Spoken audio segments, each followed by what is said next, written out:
Waheguru Ji Ka Khalsa, Waheguru Ji Ki Fateh. So, when you're born into Sikhi, into a Sikh family, and you have Darshan of Sri Guru Granth Sahib Ji Maharaj in your life, you have Vadapag, you're very fortunate, you're blessed, you have good, great destiny, great fortune. Now, what we do with this um, fortune or opportunity is up to us, it's our own choices. We can climb the ladder towards Waheguru with the help of the true Guru Sache Pasha, or we can chill with Maya, the treacherous one, and not take the kirpa that's been blessed on us. So why are we kirpa? Why do we get kirpa when we're born in the house of Guru Nanak Dev Ji? So Maharaj tells us you'll never understand Paramatma, you'll never understand God, is too deep until you become God.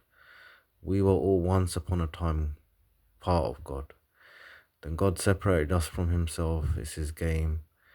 And then he's put obstacles in the way, and the true Guru explains this game. So Barney explains this game, how to play the game, how to win the game, and what happens when you win the game, and what happens when you're losing the game, and when you're away from the formula of the Guru, which is the Guru's mantra, which is the whole Shabad Guru. I know we have specific mantras, but the whole Shabad Guru starts from, Ek Oankar. Then Japji Sahib breaks that down.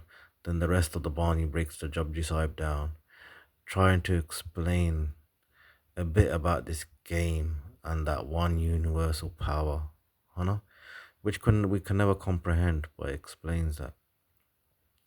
So when we brought in the house of Guru Nanak Dev Ji, we have a chance to merge back and end the suffering of reincarnation. This is the game. Go back to your origins. So loads of other people in the world, they don't understand the game. Everyone's got their religions, everyone thinks their religion is the best, fair enough. If you didn't think your religion was the best, then you're deluded, because why would you be that religion? If you thought another religion is better, then you would go to that religion, I'm not saying we should fight and have religious wars over whose religion is the best, but in your own heart, if you're Muslim, you're gonna think Islam and Prophet Muhammad is the best. If you're Hindu, you're gonna think your gods and the Vedas or the Hindu scriptures is the Bhagavad Gita. You're gonna think that's the best way. Me as a Sikh, Guru Nanak Dev Ji, Guru Granth Sahib Ji Maharaj Shabd Guru is the best way. I know a lot of Sikhs are shy to say that. I know they think, oh, equal, equal, equal, everyone's equal, all the paths are equal and stuff like that. I don't, Um, if I didn't think Sikhi was the best, I wouldn't be a Sikh, because it's a hard path. It's not an easy path in this day and age, especially in the West. It's very hard. It's even getting hard in India, with all the Kaljug taking over. But yeah, so we got Wadabag. We understand the game. We have a chance to win this game. People say it's too hard. It's too hard. You gotta try. If there's a race, it's hard to win a 100-meter race because so many other fast people. But in the race, while you're racing, you can't jog. You gotta go for a sprint, and you never know. You might win it, or you might come second or third. You gotta try. So if you don't win it this time, the game, the more effort you put in, the more kamai, the more wealth you take of righteous deeds and the naam.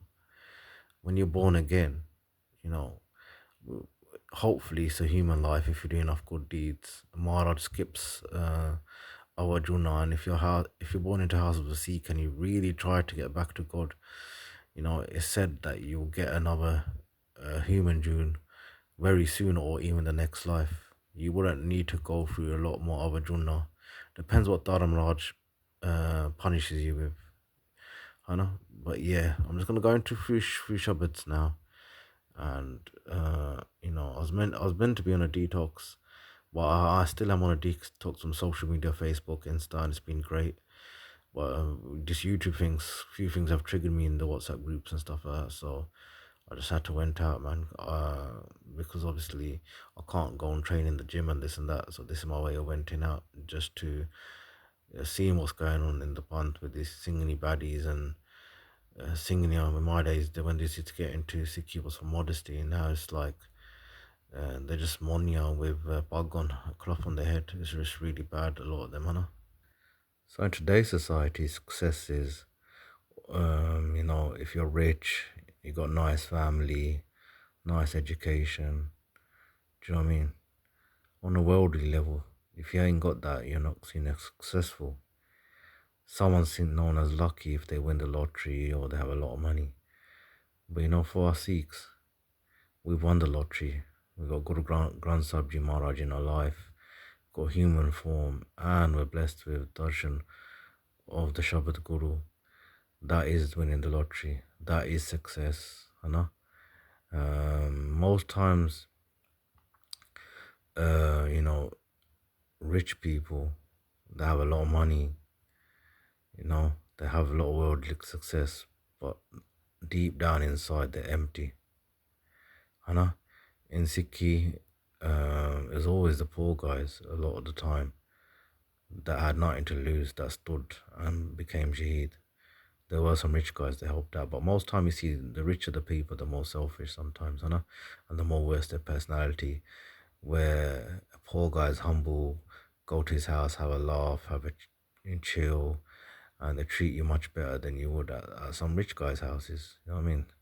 Sometimes rich guys they work so much that they lose their personality. They just become miserable, or they become, just intertwined into their work and social life. They can't separate it. So you're not poor if you got Guru Granth Sahib Ji Maharaj in your life. You have the chance to get the true wealth of the Naam. So we'll look at a few Shabads now and realize how lucky we are, and hopefully these Shabads help you in your journey. So we're going to look at this Shabad. Meditating in the remembrance on the Lord, demons and ghosts shall not touch you. So in the Bani, it tells us about Bhoot, Pret, demons. We've got the inner demons, the Panchjor, that keep us away from Akal Purakh. Then we've got worldly ghosts and spirits. And seeing is believing. There's many Sakya, and it's mentioned, black magic's mentioned in Gurbani and stuff like that. I know people exaggerate the Jadoo stuff, their son could have a divorce because of his own choices and his own actions, and they say kisne Jadoo kar ditta, accident Jadoo kar ditta, failed the exam Jadoo kar ditta. So it does get exaggerated, but Jadoo is a thing, it does work, it exists. I don't know too much about it, but I know people can manipulate spirits to do bad things for them, and they offer the spirits rewards. I don't know how, what they offer it. I think, but it's some sort of working with the spirits, and the people know how to do that. And a lot of people do get Jadoo done on their enemies. They pay these witchcraft, Jadoo Garniya or Jadoo Garne, some money to get stuff done. It used to happen a lot more, especially back home. But it still can happen now. I know some things where wild boar tooth to protect themselves from Jadoo or something. I don't know how that works. Because it's elements in it, it's bones, and we got bones in our body, so I don't know. Our teeth and a wild boar teeth is probably made out of the same stuff. The main thing that's going to protect you is Bani, because we all have a Jyot inside us, and the more Bani we do, the more enlightened we become, and the more Shakti we have.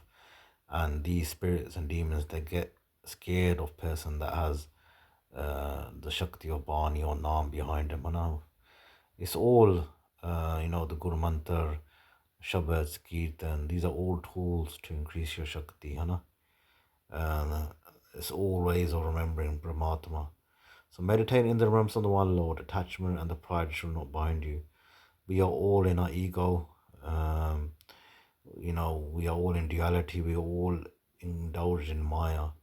As we remember God, we become purer, and we get to a stage called Jivan Mukt, self-realization, identifying our true identity, which is the primal origin, the root, which is Brahmatma himself. So as you repeat Vaheguru with Prema Bhakti, and you start living righteously, stop sinning, the Bhakti will erase your previous sins, and you become purified.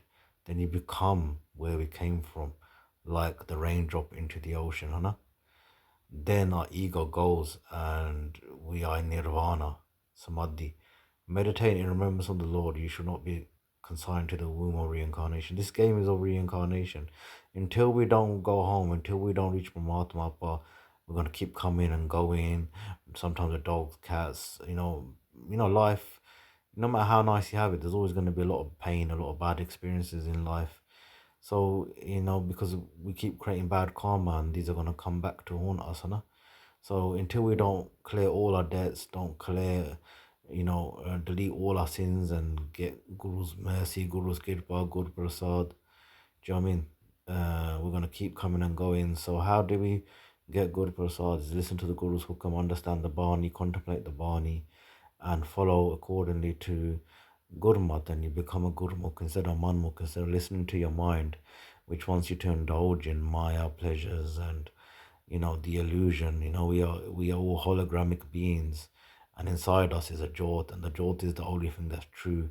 And Maharaj tells us when we jump Nam, self-realization, you realize God within yourself. You don't need to go to the forest, you don't need to do yoga poses, you don't need to do these special dance moves to attain God. You just have to do Prema Bhakti, Raj Yoga. That's what Maharaj calls it. Any time is a good time to meditate in remembrance on the Lord. So any time is Amrit Vela. You have a specific Amrit Vela where people do it before, they do it in the early hours of the morning before the hectic, chaotic day starts. And scientifically, your central nervous system is more attuned and more calm them times. Your body's just had a sleep and it's in a good state of repair. And what I mean? So it's a good time to do it. Because once the school runs, the work days start, is very, very hard. There's a lot going on. And especially back in the day, there was not no 24-hour shops, cars, and that weren't moving. When it was lights out, it was lights out, and the world would start their day when it was daytime, and that's when the hustle and bustle would start, So you got, remember, all of Bani is Amrit. So every time you do the Guru Mantra, whether you're in the car, or you read Shabad, or you read Bani, it is Amrit Vela as well, because you are spending time with Amrit, The Bani is Amrit. So among the masses, only a few meditate in remembrance of the Lord. So everyone's busy, dunyadari, which Maya, children, possessions, anxiety over this, that, what's gonna happen in the future, Gadilani, paying debts, loans, work. But only one in a million makes it back to God, because not many people care about God. They don't care about this exam or this journey. They care about worldly exams, worldly journeys. They forget about death. They forget it's gonna stay here, So Bani, that's what it does. When you read Bani, it awakens you to the truth. When you got the Guru in your life, you have what bag. These Guruji drop truth bombs. Every ang is truth bombs. The world will drop falsehood, illusion, Maya, and temporary pleasures. But the Guru, he takes you out of that.